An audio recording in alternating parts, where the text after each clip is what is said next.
welcome to my new vlog segment. This is a raw vlog every Wednesday and you gotta see me become a mermaid. This is my mermaid bag right now.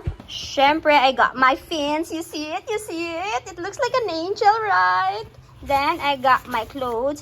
My coffee, ultra green coffee, para mag-increase ang ating metabolism while swimming, para papayat tayo kahit papano. Konting inches. We got our goggles in here.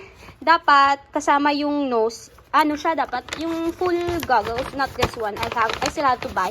But I'm looking for a goggles na dapat may grado because I have an eye problem. Then we got our lunch. Yeah, this is food. This is food. And that's food also. I'll swim to make niwang, but I got food because it's important that you eat food. Huh? No diet. Alright, see you at the pool. I gotta be a mermaid! Before we swim, dapat naka-shower, then exercise tayo. Dapat actually nag-exercise ko before na gano'n.